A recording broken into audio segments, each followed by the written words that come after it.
लेते हैं। वहां की सीएम ममता बनर्जी और राज्यपाल जगदीप धनखड़ के बीच टकराव और बढ़ गया है। मुख्यमंत्री ममता बनर्जी ने हवाला केस का नाम लेते हुए राज्यपाल जगदीप धनखड़ पर हमला बोला। ममता ने उन्हें भ्रष्ट करार देते हुए ये सवाल उठाया कि आखिर केंद्र सरकार ऐसे राज्यपाल को कैसे मंजूरी दे देती है।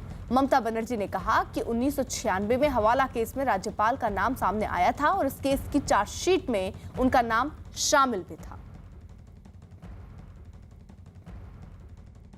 He is a corrupted man, I am sorry to say. All corruption oriented man. Why central government will allow a governor like this? हावला जॉइंट केस में अगर गवर्नर का सेंट्रल गवर्नमेंट का पास पता नहीं है तो मैं कह देती हूँ, आप चार्जशीट निकालिए, वो चार्जशीट में उनका नाम था कि नहीं था। ममता बनर्जी के आरोपों का राज्यपाल जगदीप धनखड़ ने भी जवाब दिया। राज्यपाल ने इसे सनसनी फैलाने वाला बयान करार दिया। उन्होंने ममता बनर्जी पर पलटवार करते हुए कहा कि किसी भी चार्जशीट पे उनका नाम शामिल नहीं है। उन्होंने कहा कि सभी आरोप गलत हैं और उनका किसी हवाला से कोई संबंध नहीं। Governor has not been charge sheeted. There is no such document. This is far from facts. This is plain and simple untruth. This is misinformation. I did not expect this from a seasoned politician. तो सहयोगी इस वक्त साथ हैं। आशिका सिंह कोलकाता से हमारे साथ है, यतेंद्र शर्मा दिल्ली से हमारे साथ हमारे सहयोगी इस वक्त जुड़ चुके हैं। आशिका का रुख कर लेते हैं। और आशिका, ये जो टकराव है जब से शुरू हुआ खत्म होने का नाम ही नहीं ले रहा है और अब तो ममता बनर्जी ने आरोप पे आरोप लगा दिए राज्यपाल पर। जब से जगदीप धनखड़ ने राज्यपाल बनकर के यहाँ पर पश्चिम बंगाल का प्रभार संभाला है, तब से ये लड़ाई शुरू हुई है। मैं आपको बता दूं, चाहे राज्यपाल कहीं जाएं, चाहे राजनीतिक हिंसा हो, कोई भी कदम ऐसा राज्यपाल का नहीं होता जिसको लेकर के राजनीति ना हो। और पिता साथ ही मैं आपको याद दिला दूं कि एक हफ्ते के लिए राज्यपाल उत्तर बंगाल गए, जिस पर भी सवाल ममता सरकार की तरफ से उठा दिया गया। आरोप ये लगाया गया ममता बनर्जी की तरफ से कि बंगाल को तोड़ने की साजिश के तहत वो उत्तर बंगाल गए थे और बीजेपी के उन्हीं नेताओं से मुलाकात की जो बंगाल के विभाजन की बात कर रहे थे। उत्तर बंगाल को विशेष तौर पे हाल में बीजेपी के 2 सांसदों ने ये कहा था कि एक अलग राज्य होना चाहिए, जिसके बाद राजनीति गरमाई थी। और अब करप्शन का जो आरोप, बहुत ही बड़ा आरोप राज्यपाल के ऊपर ममता बनर्जी ने लगाया है। ट्विटर पर भी जो टीएमसी के नेता हैं उन्होंने ट्वीट्स की बौछार कर दी है राज्यपाल को लेकर के। और दूसरी तरफ प्रेस कॉन्फ्रेंस कर एक लंबा चौड़ा बयान राज्यपाल की तरफ से भी आता है। ठीक है, उसी पर सवाल यतेंद्र से ले लेते हैं। यतेंद्र, राज्यपाल ने बाकायदा ये बात कही कि ऐसा कोई डॉक्यूमेंट्स, ऐसा कोई चार्जशीट है ही नहीं।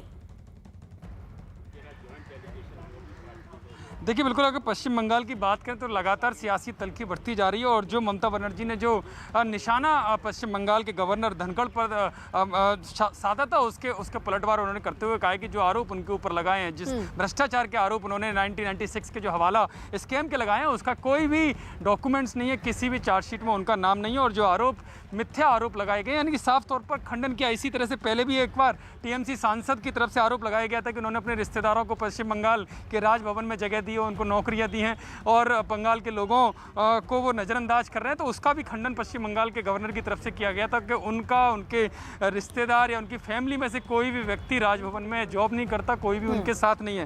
यानी कि जो सियासी तल्खी जो लगातार देखने को मिल रही है पश्चिम बंगाल की राजनीति में, वही यही है कि कोई भी रीजन होता है, कहीं भी पश्चिम बंगाल गवर्नर जाते हैं तो मुख्यमंत्री ममता बनर्जी सीधा अटैक उन पर करती हैं। और इस बार तो उनकी राजनीति को लेकर नहीं, सीधा व्यक्तिगत तौर पर भी उनको अटैक पश्चिम बंगाल गवर्नर पर किया गया। उनको भ्रष्ट व्यक्ति बताया। स्कैम, जो हवाला स्कैम है, उससे जोड़ते हुए उन्होंने इस पर निशाना साधा। हालांकि राज्यपाल ने एक बार फिर से सारे जो आरोप उन पर लगाए गए थे उनका खंडन किया है और साथ ही एक दावा भी किया है कि वो कोई भी डॉक्यूमेंट्स दिखाएं, कोई भी चार्जशीट दिखाएं जिसमें उनका नाम है। जी आशिका, ममता बनर्जी का स्टैंड आगे क्या होगा? क्योंकि आप राज्यपाल के बारे में बात कर रही हैं, आप उन्हें भ्रष्ट कह रही हैं, तो क्या कोई सबूत भी ममता बनर्जी रखेंगी? क्योंकि राज्यपाल साहब तो ये कह रहे हैं कि आप रखिए वो चार्जशीट जिसमें मेरा नाम है।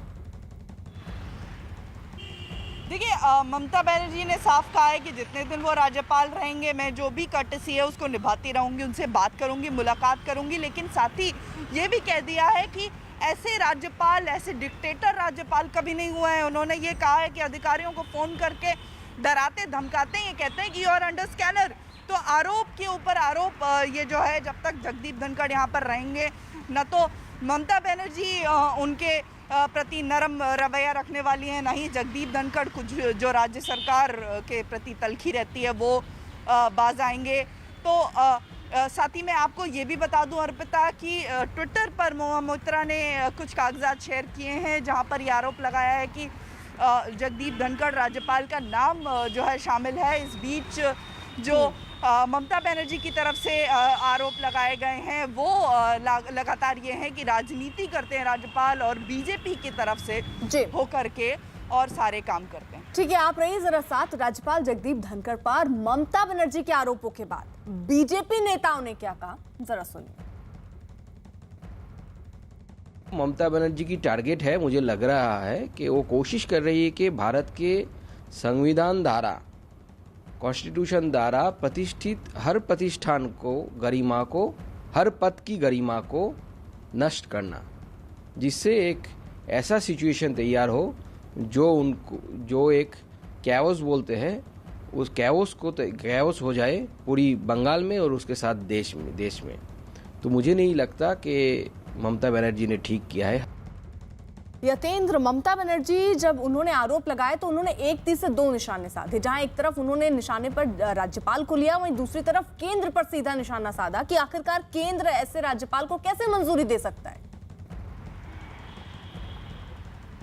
देखिए बिल्कुल, लेकिन केवल इसको बीजेपी या पश्चिम बंगाल से ही जोड़कर, जो पश्चिम बंगाल के गवर्नर है उससे ही जोड़कर नहीं देखा जाना चाहिए। इसमें ममता बनर्जी का सीधा सीधा मैसेज है कि अगर वो लड़ सकती हैं बीजेपी से, उनकी सरकार से, उनके राज्यपालों से, तो वो केवल ममता बनर्जी है। यानी कि आगे लड़ाई का जो मैसेज है वो आगे तक का, यानी कि दिल्ली की कुर्सी तक का साफ तौर पर दिखाई दे रहा है। और शायद यही कारण है कि इस बार ममता बनर्जी एक कदम और आगे बढ़ गई और पश्चिम बंगाल के चरित्र पर, या कह सकते हो उन पर सीधा सीधा भ्रष्टाचार का आरोप लगाया। और साफ तौर पर केवल आरोप नहीं लगाया, उन्होंने केंद्र सरकार को तीन बार पत्र लिखकर भी उनको हटाने की बात कही है कि पश्चिम बंगाल के गवर्नर राजनीति कर रहे हैं और पश्चिम बंगाल के हित में नहीं है, ऐसे में उनको हटाना चाहिए। पश्चिम बंगाल के गवर्नर को वापस बुलाए भारत सरकार। यानी कि साफ तौर पर मैसेज यही है कि बीजेपी के साथ और उनके राज्यपालों के साथ अगर कोई फाइट कर सकता है तो वो टीएमसी नेता और मुख्यमंत्री ममता बनर्जी हैं। यानी कि एक मैसेज पूरे अपोजिशन को और देश को ये देने की कोशिश की जा रही है कि अगर मोदी सरकार को कोई चुनौती दे सकता है तो ममता बनर्जी। और शायद यही कारण है कि बड़े तल्ख अंदाज में, बड़े सीधे कह सकते हैं सीधा टारगेट करती हुई नजर यहाँ पर ममता बनर्जी आ रही हैं और बार बार जहाँ भी धनखड़ जाते हैं उनके हर दौरे पर सवाल उठाती हैं। जहाँ भी धनखड़ अगर किसी बात को लेकर शिकायत करते हैं तो सीधा उन्हीं के ऊपर पलटवार करती हुई नजर आती हैं। जी आशिका, ये जो 3 बार चिट्ठी ममता बनर्जी ने लिखी है केंद्र को और राज्यपाल को हटाने की बात कही है, उसमें क्या एक ही मुद्दा रहा जो चिट्ठी में लिखा गया, या हर बार अलग अलग मुद्दों को लेकर चिट्ठी लिखी गई और ये कहा क्या ये रीजंस हैं और इसलिए राज्यपाल को हटाना चाहिए? देखिए, बार बार दलील यही दी गई है कि बीजेपी की तरफ से जो है वो एक्ट करते हैं। राज्यपाल जगदीप धनखड़ जिसका आरोप लगाते हुए उनको हटाने की के लिए 3 बार चिट्ठी लिख चुकी है ममता बनर्जी। मैं आपको ये भी याद दिला दूं कि पश्चिम बंगाल में ये पुराना इतिहास रहा है। जब लेफ्ट की सरकार थी, गोपाल कृष्ण गांधी गवर्नर हुआ करते थे तो वहाँ तलखी रही। उसके बाद केशरीनाथ त्रिपाठी जब थे ममता बनर्जी के साथ, उनकी भी तलखी रही। लेकिन अब जितनी तलखी है राज्यपाल, राजभवन और नबान्नो जो कि सचिवालय है उसके बीच में, ऐसा पहले कभी नहीं रहा है।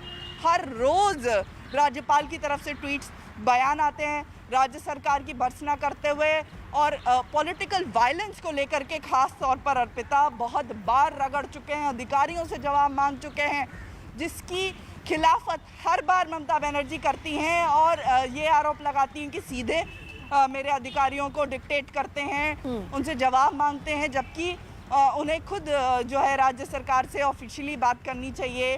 ठीक है आशिका, आप नजर बनाए रखिए, यतेंद्र आप भी नजर बनाए रखिए, पल पल के अपडेट हम आपसे लेते रहेंगे। उसी बीच एक और बड़ी खबर आ रही, जल्दी से